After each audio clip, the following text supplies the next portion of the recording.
Welcome to Service Titans, the podcast where we dive deep into the inspiring journeys of Black men within the AmeriCorps community. From serving in classrooms to rebuilding neighborhoods, these are the stories of passion, purpose, and resilience.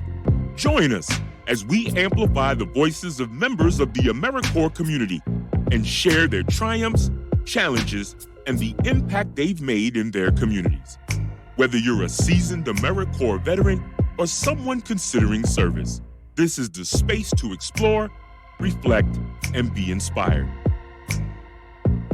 Get ready to be uplifted, empowered, and connected. This is Service Titans. What up, though? This is Service Titans, the show where we delve deep into the stories, experiences, and insights of remarkable individuals who are making a difference in their communities and beyond. I'm your host, Anton Taylor. In today's episode, our guest is DiLiesha Bryant. DiLiesha and I met several years ago, and honestly, a few things stood out during our time interacting. This brother is really passionate, dedicated, and committed to positive change in our communities. He's a graduate of Florida A&M University, a two-time City Year alum, so he knows firsthand the impact that service can have in our lives and our community. Currently, DiLiesha serves as the driving force behind the AmeriCorps recruitment efforts at College Possible, another great program. I'm sure we'll talk a little bit about it today. So without further ado, welcome to the podcast, DiLiesha. Thanks, Anton. It's good to be here. How you doing? I'm doing great, and I'm glad we've been able to get some time in. I know we've been trying to nail this time down, so excited to talk to you today. Yeah. So I want to jump right in, if that's okay with you. I know today's conversation is around AmeriCorps and service, and I always feel it's cool just to hear a person's journey. So when you think about where you are now and the influence that service has had on you, can you talk a little bit about what were some of your earlier influences that got you involved in AmeriCorps in the way that you are now? Yeah, for sure. I'm originally from Florida, North Florida, Panama City Beach area. And after I graduated high school, I attended Florida A&M University in Tallahassee. And I think that's really where my introduction to service came from. There was so many different opportunities to give back to the community and give back to the local FAMU landscape. So I took advantage of those opportunities almost every year that I was there. Towards my end of my college years, I ended up becoming president of the NAACP chapter there, which is one of the largest chapters, undergraduate collegiate chapters in the country. And I think through there, it was really where I learned the power of just people coming together for a collective mission to support each other, support others in ways that you don't normally see often. So it was at that time during my time in FAMU that really introduced me to service and getting involved and giving back to communities. I also received a scholarship to go to FAMU that required me to mentor a high school student. So that really allowed me to give back to just young people that look like me who are interested in going to further education in different ways. And that just allowed me to really understand other people's journeys and understand like different walks of life. That really allowed me to just get involved in more just something than myself. DiLiesha, that's really awesome just to hear the culture there at FAMU. And I have to kind of jokingly say I knew countless people who went to FAMU and they only told me about the yard. They didn't tell me it was that type of culture there. So, Yeah, for sure. We have fun, but we do the work as well. Awesome. So I know our common bond is through City Year, another AmeriCorps program, and most folks in this arena know about City Year. But can you talk a little bit like how did City Year come on your radar when you talk about FAMU sort of being that starting point, and you definitely were service driven, NAACP, et cetera. So how did City Year come about in AmeriCorps sort of landing on your plate? Yeah, that was a complete accident. I had no intention of doing national service after undergrad at all. I was a health science occupational therapy major, pre-occupational therapy major, and I was looking to go to graduate school to get my master's in OT. I had the grades enough, but I did not have like the great quality grades to like get full scholarships to graduate school or anything like that. So I was looking to move to Baton Rouge, Louisiana, to attend LSU for grad school, but just looking for scholarships to do that and make it easier for me. It was midterm of my senior year. I remember it was of my first semester. So it was pretty hot in Tallahassee, and I was walking through the yard, and I was late to the midterm already, and FAMU is really huge and it has these big hills. So just like hiking up and down those hills can be a lot every day. And I saw this person in a red jacket in the middle of Florida, and I was like, "What is this person doing? Like, take this jacket off. They're doing too much." And I just like passed by her, and she gave me a card, and I was like, "Okay, like I'll check this out later." I didn't even think anything of it. And then after my midterm, I was going to meet a friend in the library, and she stopped me again. She was like, "Hey, like, did you get a chance to read my card?" And I was like, "No." And then I did it, and then she just like sat herself down at the table with me, and she's like, "Tell me about yourself. Like, what are you looking for?" And I'm just like telling her like everything I'm involved in and on campus. And she's like, "Oh, this sounds like something that would be great for city year." And she told me what city year is, and I was like, "Okay, that sounds like a really good opportunity. It's great that these people are giving back to communities. It's great these people are supporting students in different ways. I don't think it's for me, but I think it's great what y'all are doing." And she was like, "Well, just start an application. You never know what happened." And she took my computer and started the application for me, like signed into cityyear.org and everything. And to this day, I really thank her for that. Once I started doing research after that, the weeks coming and going through the interview process, it really showed that it could be something that I could be interested in doing. The education award at the end, which a lot of people kind of know about, is what kind of enticed me to do that. And then they also had a site in Baton Rouge, Louisiana, which also was just like perfect for me. So having those two things, like my interest of wanting to move to Baton Rouge and then my interest of wanting scholarship dollars, really helped me make a decision to serve the city of Baton Rouge. And then City of Baton Rouge also has a partnership with LSU. So it was kind of twofold where I was able to get a lot of opportunities out of city here. Oh man, I don't know who that recruiter is, but shout out to that recruiter. And I know we both do recruiter related work, and sometimes you got to make stuff happen. So it sounds like that recruiter. Yeah. No, what I know now is she did exactly what she was supposed to do. Yeah, I think that the red jackets, you don't quite get it until you get it. And I think this one of these stories talk about the purpose of marketing and branding. You're like, what is this person doing with this red jacket? But it was something behind that. Absolutely.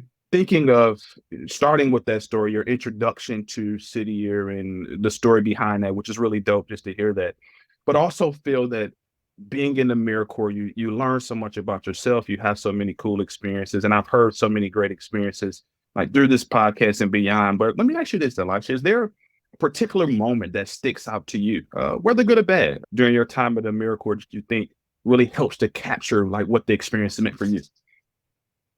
Yeah, I think my time at City Year as a AmeriCorps member, I did 2 terms, was really eye-opening to just what people are facing in different parts of the country, different parts of the world. Growing up in Panama City Beach area, the education was good enough to get you where you needed to be. There were opportunities for honors classes in high school. There's opportunity for AP classes. There's opportunities for dual enrollment if you took advantage of those opportunities. Whereas when I moved to Baton Rouge and I started serving, I remember our first day in schools. I was part of the high school team in Baton Rouge. So it was about 13 of us, 15 of us working at the high school. And one of our first things that we had to do was help pass out schedules for the students. Mm-hmm. And I remember this one kid walking up to the table that I was at and saw his schedule and saw that he was placed in a grade where he was retained that year. And he was just so upset that he just flipped the table, honestly. It was like this back of the table, he just like flipped it. He was just so upset. Had no idea how to like regulate his emotions, had no idea how to like understand what he was going through at that moment. And I think it was that moment that I realized like, wow, these young people that I'm working with now, these students that I'm working with, like they have so much more for themselves, but they have no idea how to get there, no idea how to expose themselves to different opportunities. So it was in that moment that I was like, I'm absolutely in the right position. I'm absolutely where I'm supposed to be to help guys, especially the young students of color, the young males of color, guiding them into understanding what it means to grow up into a man, what it means to grow up and have a life outside of high school. No, man, I think starting this, we talked about our introduction. I think it was there in Baton Rouge. And it's ironic. One of my aha moments as well was somewhat similar being there in Baton Rouge. I think just in a nutshell, just seeing some of the same pain points that I saw growing up in Detroit really kind of be present in the Baton Rouge school district. So I definitely can understand the frustration that young people deal with, but also learning how to deal with those frustrations and how to kind of communicate that. But one thing that you're sort of alluding to there and sharing that story was just the difference that service can make, and not only academically, but also just how to navigate this world, and particularly for young Black men. Would you mind talking to that a little bit, like just in your experience? How helpful has that been for you as a leader in the AmeriCorps space, or how does AmeriCorps support young people beyond just the academics? Like, I would love just like hear your thoughts around that. Yeah. City Year and other AmeriCorps programs that I've been a part of, I know they do a really good job of training and developing their mentors to provide, or their coach AmeriCorps members to provide that service to their students. So I think generally the development you receive in your AmeriCorps years is something that you can take with you in your service, but also take with you outside of your service. Something that City Year did when I was there, they taught us how to deal with social emotional learning, and how to work with students who have those type of encounters, have those type of ways of dealing with them in those capacities. So I just think taking full advantage of those development opportunities that your AmeriCorps program has is really, really powerful. City Year is what I tell people all the time, like a powerhouse when it comes to supporting their members in service and out of service. So there are many opportunities where you have time to grow as a leader consistently. You're in the work weekly, and then you take a step back during training days to kind of reflect on what you've been learning and to understand what's coming up in your next service terms. And then after that, they have so many opportunities to better your resumes and better your professional development, where you come out of this time becoming a better person, a better leader than yourself. I think I found myself in many ways the leader or the voice for the people that I was serving alongside of. City Year was calling me to do so many speaking engagements and so many different other engagements where I took advantage of those opportunities because I wanted to build more of a network for myself. And I tell people all the time, your year with your AmeriCorps program is what you make out of it. You can absolutely go in and just do your service and then go home every day, but really think about how you can build this network of like-minded peers, how you can build this network of people that want to work with you to see you be successful. So really just kind of milking the experience is what I tell AmeriCorps members now all the time. It's like, however you can build the experience from us, do it and allow us to give you what you need. And I think if you go in with that mindset, you can really have an amazing time. Yeah, I agree. I think it's one of those unique moments that during a year in service, you're the center of attention. So really try to be mindful of that and not only serve, but also see what are the things within that kind of serve your larger goal and ideas. I wanted to pivot a little bit. We talked some about your early AmeriCorps experience, and just in general, just some words of wisdom for those who are exploring the AmeriCorps. But I know now you're no longer an AmeriCorps member, leading an organization, helping recruit and engage young people. Would love to hear a little bit more about that role, but also thinking through your progression as a Black man and as a leader. What are some of the things that you've learned along the way and that helps you in your current role at College Possible? Yeah, absolutely. So after my 2 terms with City Year as an AmeriCorps member, I was hired on by City Year to be an impact manager. In that role, you manage AmeriCorps members directly at their schools. And then I was only in my 6 years being at City Year, I was promoted almost every year. So impact manager, and then I was promoted to learning and evaluation director, and then I was promoted to impact director. And through those times, I quickly learned that like imposter syndrome was really a big thing that I was going through a lot. I was in rooms with district leaders often. I was in rooms with city year leaders often that I felt like I didn't belong in those spaces as a young Black male. Those people having way more institutional knowledge than me and having way more just experience to me almost intimidated me almost all the time. So something I really learned quickly while climbing those different positions and those ladders is like you cannot rely solely on your employer or your organization or institution to develop you. You have to seek those development opportunities for yourself. And once I realized that, that really opened up many doors and opportunities for me to understand that, you know, if I really want to grow, if I really want to grow as a leader, I can always expect my supervisor or I can always expect my employer to help me grow as a leader. I have to like find those ways for myself. So something that I really did and that I really pride myself on doing and what I encourage everyone to do is like no matter what community you're a part of, go and be a part of that community. So find professional organizations or provide organizations that align with your values and really seek to be a member of that community and not just a person that just, takes services away from those communities. So really something I learned quickly is the lack of knowledge is don't expect your employer, don't expect your supervisor to always give you those experiences, seek those experiences for yourself. And then after I left City Year, I transitioned to a director of college counseling role, which I found through a networking event. The principal and I were at the same event, and I met her.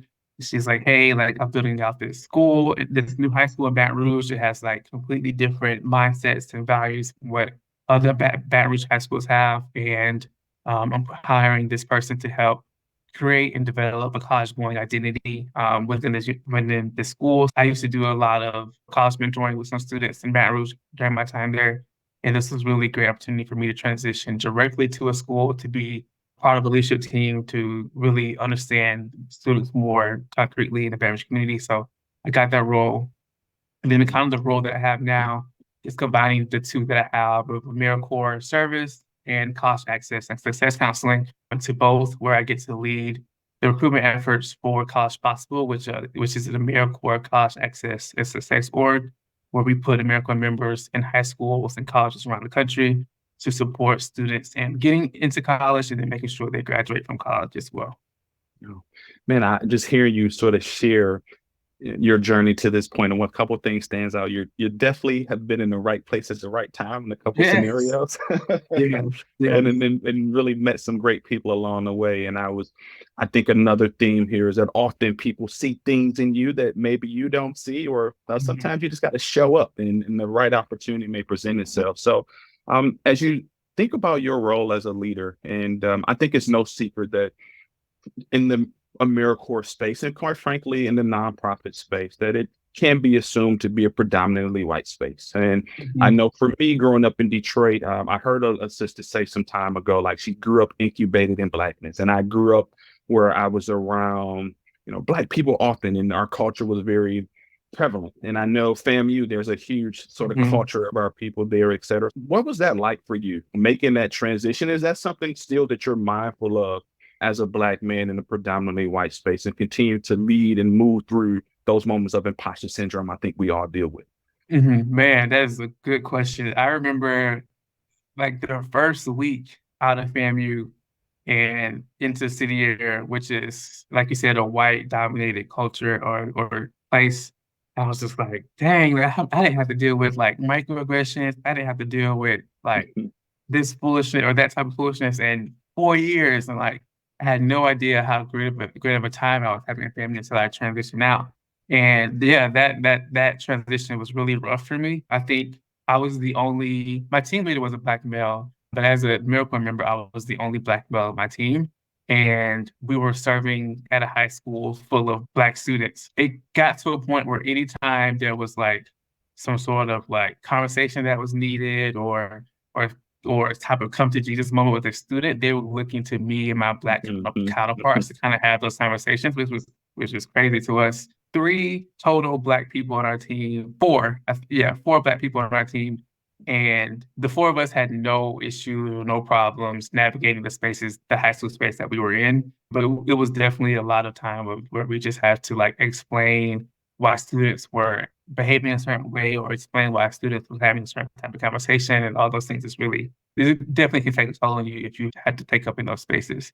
And I think growing up professionally in AmeriCorps, which is in any corporate or any space, generally as a young Black professional, it's important that you are supporting the other Black people around you and however that looks. So I had, like you said, I had some really great mentors and bosses and places that I worked that really looked out for me as a Black male and really made sure that I learned the ropes and things like that. I remember code switching is a skill I learned very quickly that I had to do in my 20s. And I tell people now, I'm in the role that I'm in now, and where I'm at in my career, I refuse to code switch, but understand the need to do that in my early 20s and just early in those professional careers. But navigating those spaces as a Black male, you can either find yourselves as the person that is trying to merge the gap between the services that you're providing and like understanding what those services mean to your white counterparts.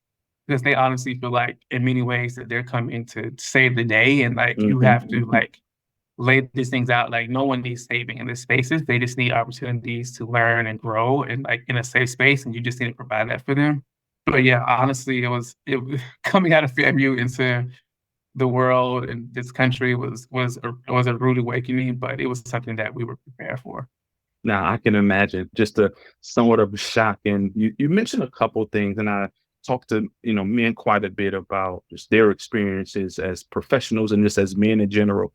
And a few things that stood out is the idea of code switching and the transition of that. And I can attest to that. Very early in my career, I thought there was a certain way you had to communicate and dialogue to be looked at someone who's safe enough to move forward or move into leadership opportunities. But as I've grown as a professional, sort of to you, DiLiesha, I'm sorry, I have made the decision that no longer do I want to do any code switch. And I think being my authentic self is so important to me as a leader and as a professional and as a man. Can you talk a little bit about like what was that moment for you when you decided that I'm at a place where I want to stand more firm in who I am and not do so much of the code switching I thought led to success? Yeah, we talked about earlier, the last roles that I've had in over 5 years. So in my time leaving City Year, I was always presented with a different opportunity, which was really showing that like I show up in ways where people respect the work that I'm doing and respect, the type of professional that I am. And that really showed me in those spaces where, that's important to certain people. When it comes to the code switching, I appreciate that I had to go through that in my early professional years where I thought that I had to behave in a certain way, or I thought I had to talk in a certain way for myself to like advance in different spaces. And once I realized that what I am is how I am and how I'm showing up these spaces are really important. And once I start getting into leadership roles and there are younger Black people under me that I'm managing, especially Black men that I'm managing, I knew it was really, really important for me to show up as my authentic self for them to be successful as well. And I think this generation that's under me, they are super radical. They are very much so like against code switching in many ways. And is just like they're going to show up their authentic selves. And I think it's important that their leaders show up their authentic selves as well. So I remember when I was leading one of my teams, I was having this conversation with this young man around how he should show up in different spaces and talking about his professional behaviors and things like that. He made a comment to saying like, but you're showing up this way and you're showing up, the same way I'm showing up. And I was just like, absolutely, just understanding that being authentic to yourself is what's most important to you at this time. And I think it's important that when you are in these spaces as a Black leader, you are bringing up the next generation with you. And I think the generation that's under me is kind of forced that upon us. It's just like you're a Black leader and I'm a Black leader. So it's important that we are all showing up in those spaces and looking out for each other in those spaces as well. I'm in a space right now where I want to show up my authentic self for not only for myself, but those people that's under me. And I think that's important for them to see that as a Black man, he is showing up as who he is in that moment. And he is absolutely this can keep up just as much professionally with his white counterparts, if not even better. Yeah, as you're saying that, I'm just sort of smiling because I've had a couple of those aha conversations as well. That it's really empowering to see that the new generation of professionals are unapologetic in a way that I didn't see growing up as a young professional. And I think it's definitely been a awakening moment for me, and one that I just kind of smile and am proud of when I see particularly young people be unapologetic about who they are in the workspace. Yeah, absolutely. I'm going to pivot a little bit as we start rounding towards concluding our conversation. One thing I want to ask is you being a part of the AmeriCorps community, as we talked about future generations, like, are there some things that you feel that are important that need to be present from an improvement standpoint in the AmeriCorps space? Are there some things that you think are really going well that you want to highlight? And I ask that because I think you and I are sort of veterans in this space. I'll tell people I kind of got my wings and grew up under the AmeriCorps umbrella. So I feel comfortable asking you that question. Like, what are some things that you think have gone well over the years and some areas that you continue to see needs for improvement? Yeah, I think AmeriCorps has been since the past 5+ years. I think going into 2024 and 2025, I think America is in a really good position as far as like interest goes. I think the interest kind of dialed down a few years ago, but it's getting back up. And that kind of goes to the generation of like young people who have no desire to climb the corporate ladder. They have no desire to like, go into these organizations and companies that have no values and no missions. I think they're really looking for social justice work. And I think, and I know AmeriCorps can be a really good space for young people who are interested in those type of opportunities. So the interest of AmeriCorps is kind of like the recruitment landscape as we see it now is doing very, very well. And I think that's important to highlight. And I'm also in the spaces with AmeriCorps leaders and just professionals around the country. We're having conversations around how we can make sure that the people that we get in the door are are having a quality experience, but also able to absolutely serve in a way that is healthy and safe and financially free. Such as like the living stipend is something that's always being talked about, how we can increase that stipend, how we can increase different financial resources to make sure that AmeriCorps service is something that's feasible for every person to do if they want to do it. That conversation is ongoing. The conversation is nonstop. I think that is something that almost every AmeriCorps leader knows around the country is that increased living, increased financial statuses around the living stipend, things like that would absolutely attract a more diverse AmeriCorps audience. So just putting that out there, that conversation is always being had. The political landscape determines so many different things with AmeriCorps, but just understanding that like living stipend conversation is something that's always had. But we're also looking for ways to increase that development and that growth for our members. So things like making the education award more valuable in different ways where you can use it for different opportunities. I think it's something that we can talk more about. And then just making sure that the AmeriCorps itself is accessible to all people. I know as Black men, we're often the breadwinners for our families. We're often the people that, don't have the privilege to do this type of work. You go to college for 4+ years, and you got this amazing engineering degree, or you got this great medical degree, or any type of degree that you receive. AmeriCorps service could be definitely a time for you to take a step back and reflect and do that type of work. But it has to be a way where like you feel valued as a man, and you feel valued that you just put in, 4 years of 4+ years in undergraduate degree, and you just want to make sure you're getting the best opportunity that you can. But yeah, those conversations we're definitely having. I could definitely see AmeriCorps evolving more because it definitely needs to be evolved to make sure it's accessible to all people. That's really dope. And I think it's even more confirming to know that there's, people like you with a diverse lens having these conversations. And I think it's rooted in the idea of making service equitable and something that everyone can access. I'm going to pivot to a segment we have that I call I See You. And I'm sure, as you know, like in the neighborhood, sometimes people are like, I see you, man. I see what you're doing. So I wanted to create an opportunity, particularly of the idea of service titans. And we talk about there's so many people who have had impacts in our lives, whether small or big. I just want to give you a second to highlight, is there a service titan in your life, past or present, that you want to give a little shine to before we wrap up our conversation here? Oh, that's a good segment. I think there's so many people before me that really looked out for me in many ways. Definitely Verdi Baptiste. She was she is a powerhouse when it comes to just AmeriCorps education in general. I tell Verdi all the time that she has the gift of gab, which just means like she can talk her way into anything and talk her way out of anything. And I remember when I first came to City of Baton Rouge, we started in like July. And I didn't graduate from FAMU until that summer in August. So the last day that I was there before I went back to graduation, I went to Brady's office and I was like, I need to be at this high school team. And she was just like, tell me why you need to be at the high school team. I was telling her why I wanted to be there. And when I came back and I got a face of the high school team, I could tell that she was really looking out for me ever since I was 3 weeks into City Year. And then 6 years later, even now, and I'm 10 years out of my AmeriCorps year, I can call Birdie up and get any type of advice, any type of support from her. And I think that really she's another phenomenal Black woman leader who really looks out for her people.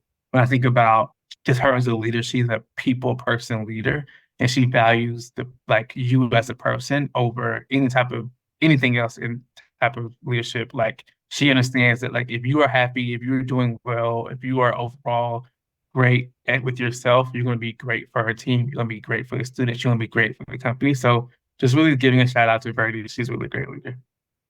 That's awesome. And I think, it just shows the people power behind AmeriCorps. And it's really dope when you have somebody who truly believes in you as a person and beyond the work that you're doing, that they stay tapped in with you. So thanks for sharing that with our audience here. So as we conclude, I think it's the right thing to do to give you an opportunity to highlight, are there any projects that you're working on, the social media handles you'd like to highlight? Definitely want to give folks a chance to tap in with you beyond this podcast. Yeah, I'm working a lot on, like I said, in the AmeriCorps landscape community. So if you just want to connect to learn more about any type of AmeriCorps program that you're interested in, I'd love to talk to young people about it. There's opportunities for me to speak to, like, be part of any community groups or any student organizations. I would love to come speak with you all as well. You can hit me up on LinkedIn, DiLiesha Bryant, or my Instagram, D Shipman, DeeChipman. Any of those spaces is good for me. Awesome. DiLiesha, again, thank you for sharing your insights, your experiences with us today. Listeners, be sure to connect with DiLiesha on social media. Also, take time to tap into the AmeriCorps program or just AmeriCorps in general, beyond sort of where you are now and the impactful work that AmeriCorps members across the country are doing. And until next time, keep the conversation flowing, keep service front and center, and continue shining bright in your communities. This is Service Titans, and thank you for listening. Thank you for joining us as we explored the inspiring journeys of Black men in AmeriCorps. Keep the conversation going by connecting with us on social media. Until next time, stay committed, stay courageous, and keep striving to make a difference. This is Service Titans, where every story told is a testament to the power of service. Thank you for listening.